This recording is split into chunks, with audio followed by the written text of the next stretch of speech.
Okay, we're back, and fun thing is that we actually are getting close to the end of what's up so far of Season 2. Season 2 is still underway. We're up through round 10 in it right now, and this is round 8, but rounds 9 and 10 were split into multiple videos because they were just that long. And so the commentaries are going to get even longer. Yay! Anyway, we start this with another kind of little prequel thing. You are weak and not, and all men are fools. That's it. I ain't taking no more lip from a statue. I am no statue. You stand in a Don't interrupt Shendu ads. So yeah, this explains that way in the past, Shendu and the Dark Dragon clashed over the Demon Realm. And this is big because, you know, Shendu is a big deal. It's built up as it. Dark Dragon, JVN actually did this in-depth analysis about why Dark Dragon is the most magically powerful Disney villain ever. And yeah, Shendu was such a menace that Dark Dragon even formed a temporary alliance with the Hunts clan, which of course now is defunct. And that's why they need the talismans back to resurrect him. In the meantime, his son's up to shenanigans. Queen Law is having Tiburon do mercenary work. I love how many minor American Dragon villains have gotten into this. I really loved American Dragon. Like, when I was a preteen, it came out just at that time where I, you know, could see every episode. Except I haven't seen some of the later ones in the second season, which is sad, because that's actually how it ends. But I have seen the finale, so that's the important part. But yeah, Drago is looking to usurp Shendu in power. And so he and Tiburon are having a little clash. Yeah, the other thing I love about American Dragon is all the mythology references. I don't care if they drew the Kraken incredibly exactly wrong. They at least tried to have a Kraken. And, you know, they did Kelpies right. And the Gorgon sisters. It's also mythologically accurate, and I love it. So Holly has to be glad that the other woman's finally gone. Cruella has so many men after her, I can't believe it. Anyway, Ratcliffe and Sarouche are having a little alliance, and so, Sarouche teams up with Captain Hook because... well, just because. And Mock was like, can't have that happen, so we are going to send Screw Eyes. And this actually lends to one of my favorite things that they do with Screw Eyes. They have him fight using illusions. And they call up things from several different movies.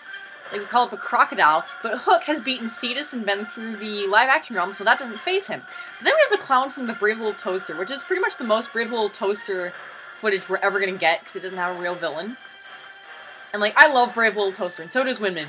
So we're both like, yes, we get to use something from this movie! And Sarouche is absolutely terrified of clowns. How he runs a circus that way? I have no idea. Nosferatu is going to get his debut fight against Black Arachnia. And I think you can tell by now that the big rivalry is Zurg versus Megatron, the Decepticons versus the Disney space villains. So we already had Gantu go up against Blitzwing and Lugnut. And so yeah, this is our space battle.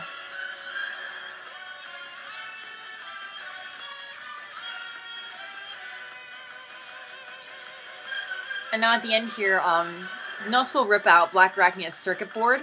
At first I thought that was him preparing to eat her, and I was like, that is so awesome! Ebon is the one exception to the comic villain's rule, except he's not really in comics, he's in a show, Static Shock, that was based on comics, so that's, you know, it's more like rule bending. I'm not a waterbender, I'm not a firebender, I'm a rule bender. That's what Manwoo and Winman should say. Because Winman really wanted to use Ebon. And this is the one fight that has Tony Dracon, who's super sexy, even if he's not as awesome as Mosenrath or Stain. who have awesomeness and battle skills and just a general air of coolness and elegance to back up their sexiness. But Dracon's kind of a weakling. But still, you know, I'm a hormonal fangirl, so I like seeing him involved, even if it's just to have the floor wiped with him. And GA Villain made this fight, actually. This is the first homemade fight that cropped up in the regular running. Because, as I said, he wanted to continue the saga of Tremaine and Moonscar Island, and Lena wants to avenge Simone Lenoir for what Tremaine did to her.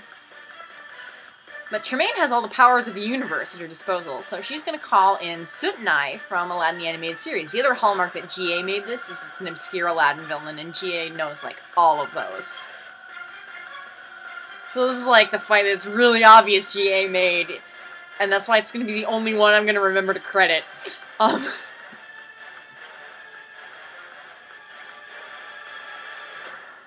And poor Lena, she couldn't stand up to Soot and I.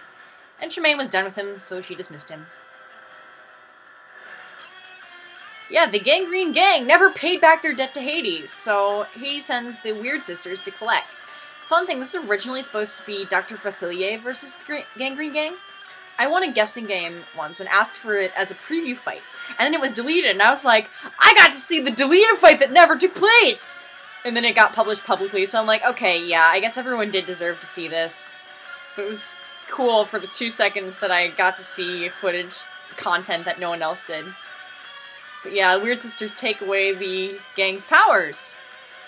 I love Ace's slow realization that they are no longer equipped to deal with them at all. He's like, oh no, oh crap, I'm so screwed. I'm so screwed!